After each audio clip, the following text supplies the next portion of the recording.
Alrighty, enough about the U.S. economy. I've talked about that more than I needed to. It's time to get back to U.S. foreign policy. And what a day to do that, because we are on the brink of a third world war with China, apparently. At least that's what's trending on Twitter. I don't think that it's the case. Spoiler alert. But for those of you unfamiliar with the situation, after Russia invaded Ukraine, the U.S. has decided to double down, I guess, on being buddy-buddy with Taiwan. Taiwan, of course, is the last holdout from old China that has yet to be conquered by the communists after their initial victory in 1949.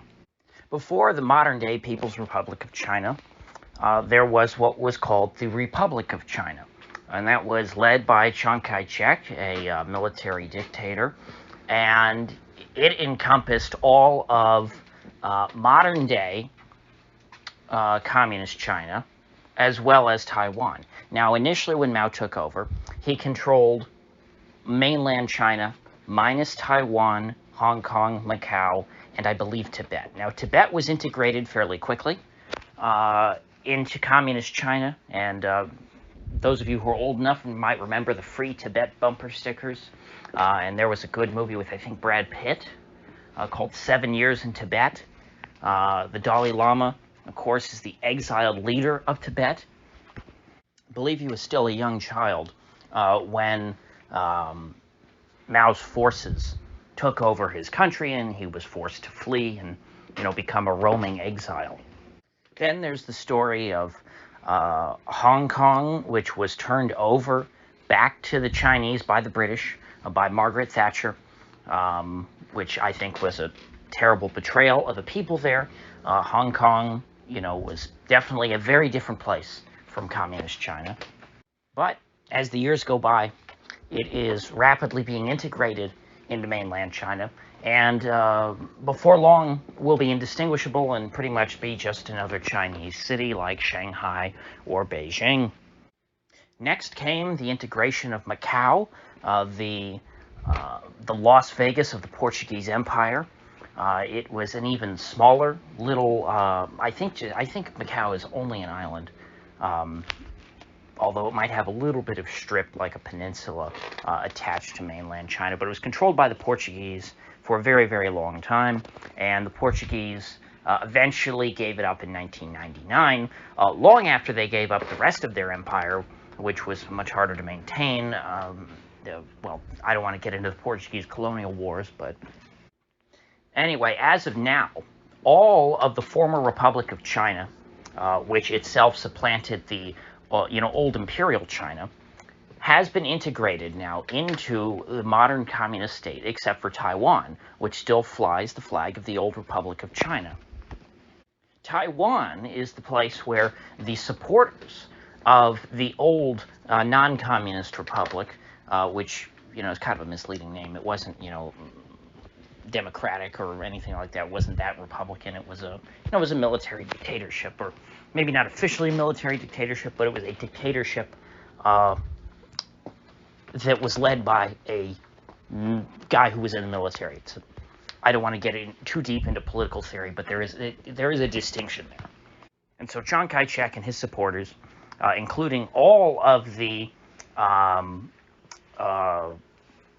guess you'd call them the Parliament or the National Assembly, who was in office at the time of the Chinese Civil War when Mao took over, they all fled to the island, and they continued to conduct their business as if they would one day retake, the rest of China from the communists, and they're just holed up on Taiwan.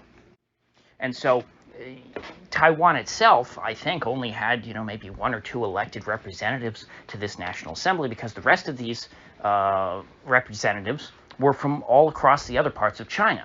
And, they could not stand for new elections since their districts were under communist occupation in their view. And I believe all those same people held their seats until the end of the Cold War. And it was only then, I think, that Taiwan really started to be governed as more an independent entity, separate from mainland China, which elected its own representatives, which only claimed to govern the island of Taiwan. So, meanwhile, back in mainland China, they had a similar policy during the Cold War with regards to Taiwan. They looked at Taiwan as a part of broader China, and the way that they put it is that, the people in Taiwan, they're kind of doing their own thing, but they're still under our umbrella, and we can go reassert control anytime we want. They just sort of looked at it as a province of China that they just didn't really touch much, and they let them do their own thing. That was the way the Chinese put it. Much in the same way that the government on Taiwan said, oh yeah, the rest of China, that's a part of our, that's under our control too. We just, we don't have direct administration over it at the moment, but one day we will. And as the Cold War ended and the people on Taiwan gave up, or perhaps lost interest in regaining control over mainland China did not cease to claim ownership over the island of Taiwan. And so as Taiwan has begun to act more and more like an independent country, rather than as a rival government of China, I think that Beijing has actually felt more and more threatened. Because as the people on Taiwan think of themselves less and less as Chinese and more as Taiwanese, China's window for regaining control over the island and reintegrating them smoothly into Chinese society, that window is shrinking. And so from the Chinese perspective, at some point before the Taiwanese truly separate themselves and differentiate themselves into a separate nation, the Chinese will have to intervene militarily to prevent that, or perhaps not militarily, it may be diplomatically. But as long as the status quo is in place, that's okay too. It's not ideal for them, but it's not really worth it to them to try and rock the boat as far as Taiwan was concerned. But the U.S. has been egging on the more openly pro-independence people, the people who, who outwardly say they're not Chinese, they're not a part of China, they're a totally separate country, and they want to declare that formally, rather than the self-governing status quo of Taiwan, where they call themselves Chinese, they think of themselves as a part of China, they're just not the communists. But with a wink and a nod, they will acknowledge, well, yeah, we're not a part of China. And so, in order to preserve peace, it seems to me essential to preserve that status quo of, Taiwan, being Chinese, though not under the control of communists. Because that seemed to be a status quo that the CPC was content with for many, many decades. So fast forward to the present day, Nancy Pelosi, current Speaker of the House, has been hemming and hawing for months now about taking a trip to Little Taiwan, which is something that no major U.S. government official, no one in the line of succession for the presidency, has done apparently since 1997. Back in 1997, that was a very different world. We were fresh out of the Cold War. The U.S. was at the height of its power, and the Chinese were not the country that they are today. They were very much subordinate to the United States back in the 90s. And so when the U.S. House Speaker at the time, Newt Gingrich, journeyed to Taiwan, it was not as big of a deal as if the current U.S. House Speaker Nancy Pelosi were to go there. And I'm sure the reason why they're picking Pelosi to go is because Newt Gingrich went before her, and so they would see it as something that the U.S. has gotten away with before. They sent the Speaker of the House in the 90s, and everything was okay. but it was clearly, supposed to intimidate the Chinese, and they're not doing anything. I believe there was some dust up over Taiwan back then, something about Bill Clinton, sailing some warships through the Taiwan Strait, which runs between Taiwan and mainland China. At the time, this was a big humiliation for the communist Chinese. They looked weak, and they didn't appreciate it, and they haven't forgotten it. And while the U.S. has not, sailed warships through the Taiwan Strait recently, it looks as though they are poised to do so again in the near future. Apparently, I've heard talks about the USS Ronald Reagan apparently sailing through the Taiwan Strait. Perhaps that could coincide with Nancy Pelosi's visit to Taiwan. But a man whose name I cannot pronounce, his first name is Hu. It's like Hu Jinjin or something. He is the editor of the Chinese Global Times, which, if you ever want to know in English what the Chinese government is thinking, you just follow this guy. He's the editor of their English language propaganda newspaper, which, you could say, oh, well, he's a propagandist. He should be banned from Twitter. He's a Chinese puppet. It's like, well, yes, but that's useful because he tells you what the Chinese government is thinking, or rather what the Chinese government wants people in the West to know about their thinking. And Hu tweeted yesterday that if Nancy Pelosi, wants to fly into Taiwan escorted by U.S. fighter jets, which is not uncommon for U.S. government officials, such as the Speaker of the House, that the Chinese would regard that as a violation of their sovereignty, and they would shoot down her plane and the fighter jets. Now, he did not directly use the phrase shoot down, but that's what he was applying. He said that they would, bring him down, whether by force or coercion.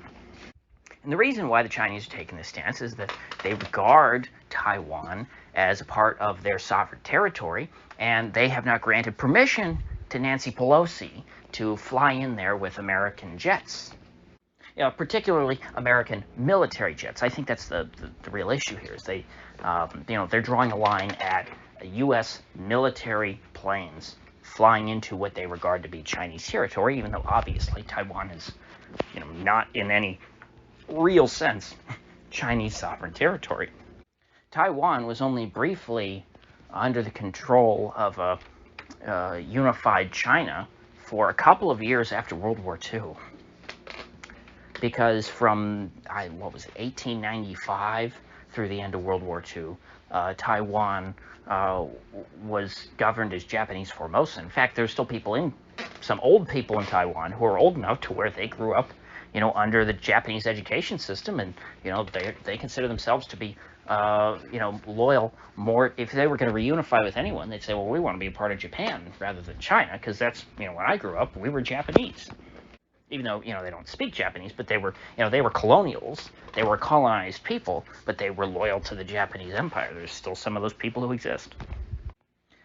Communist China has never, ever governed the island of Taiwan. Taiwan has never been communist, and it was only briefly, again, like I said, under Chinese administration from 1945 to 1949, but that was during, the Chinese Civil War.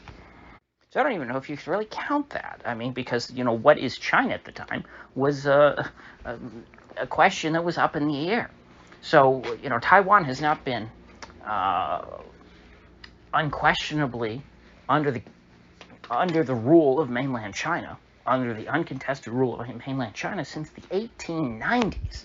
That's well over 100 years since China has had a firm grasp on the island of Taiwan. So needless to say, I personally, from an academic standpoint, find China's claim to the island to be incredibly petty and thin. It's not, honestly, it's on par with, well, maybe it's not quite as bad as if, like, let's say the U.S. wanted to claim ownership over Cuba. The only real connection that they have, the U.S. and Cuba, or Taiwan and China, other than economic ties, but I just mean from a political sovereignty sense, is, proximity. They could just say, oh, well, we're going to integrate it, via osmosis, or, we're just going to absorb it because it's next to us. Which really has only ever been, the U.S.'s justification in meddling with Cuba was that, well, Cuba's, it's right there.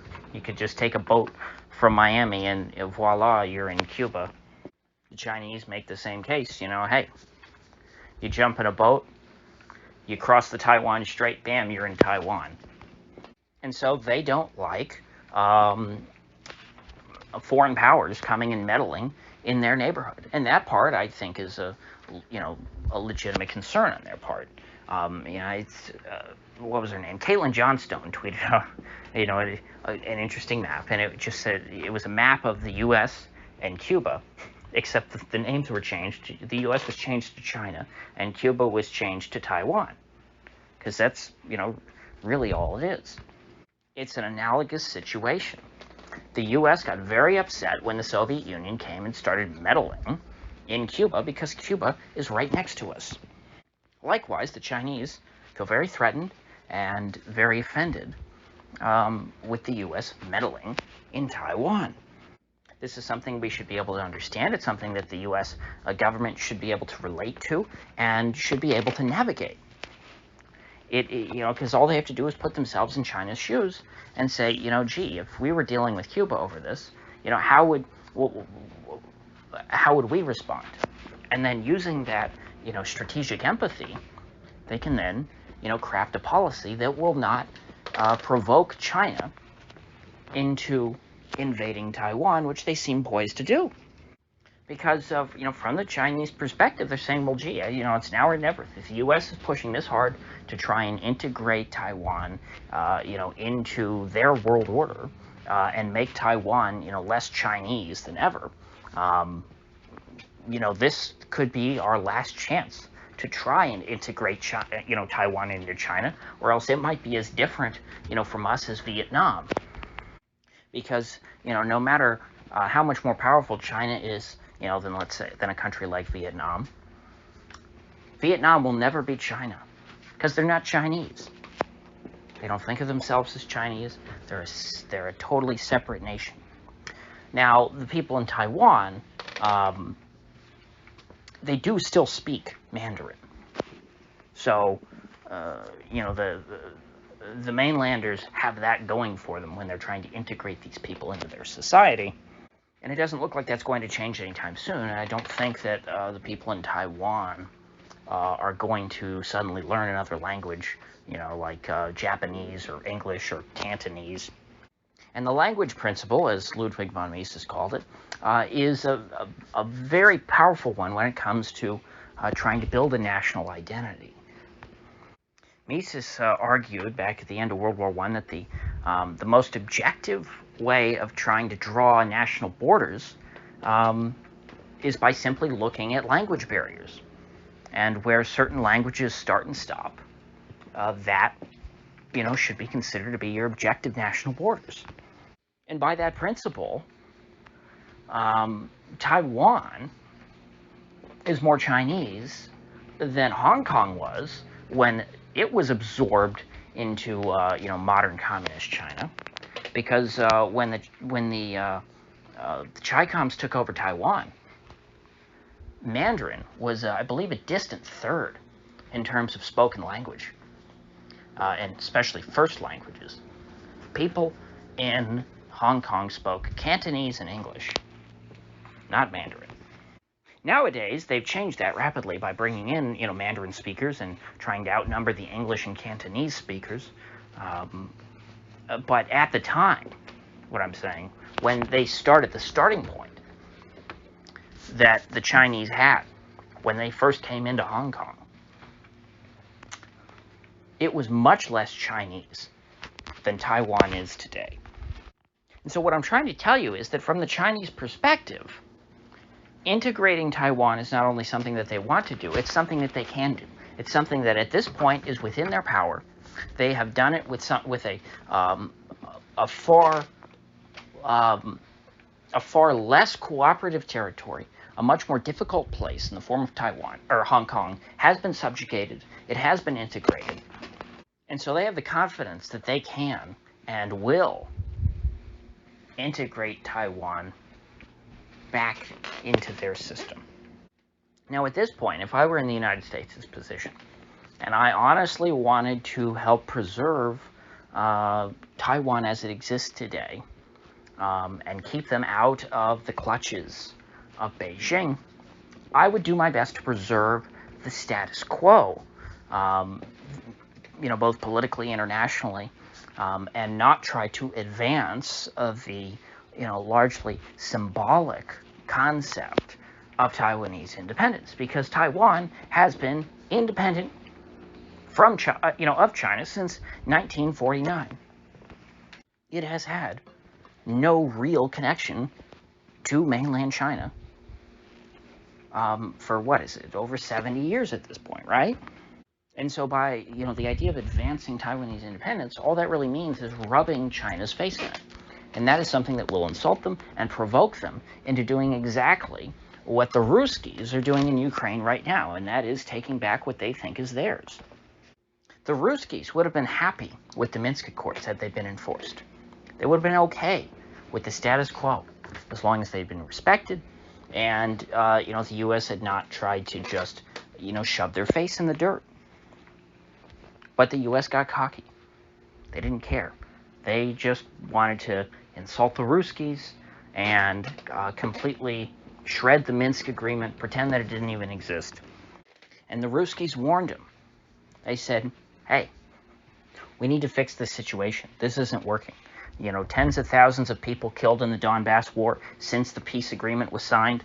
This isn't going to stand. We're going to do something about this.